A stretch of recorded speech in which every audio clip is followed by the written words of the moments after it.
on ne peut pas parler du mode opératoire identitaire itératif du MO2I sans parler de Joël Guyon, qui est l'inventeur, le créateur, qui est ce génie français, oui ça existe, le génie français, qui a en réalité qui a eu trois coups de génie.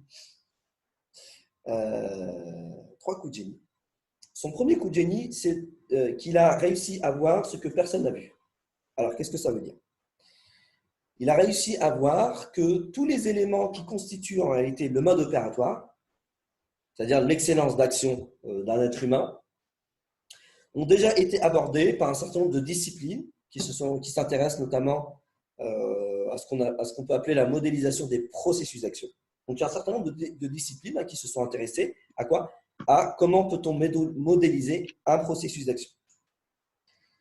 Donc, on a par exemple la PNL, d'accord, en termes notamment sur la modélisation des automatismes, des habitudes que peuvent prendre les personnes. On a la psychosociologie, on a la pédagogie, on a les neurosciences.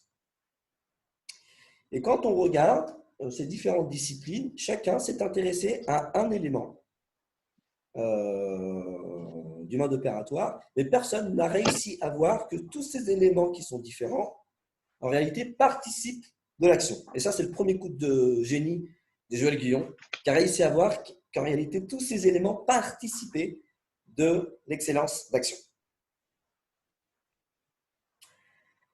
Donc, il n'a pas étudié que les neurosciences. Non, non,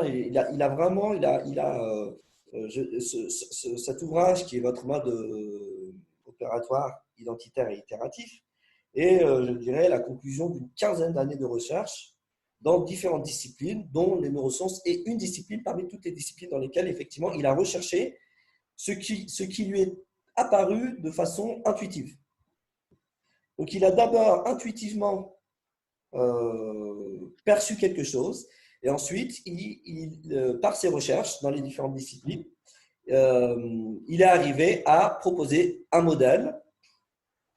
Et ça, quelque part, même si c'est dans son premier coup de génie, c'est un deuxième coup de génie, un modèle simple à comprendre, mais qui permet de mettre en évidence la cohérence, l'intrication et finalement, je dirais, la participation de différents éléments qui constituent le mode opératoire dans un seul modèle simple à comprendre. Et ça, en soi, c'est un coup de génie.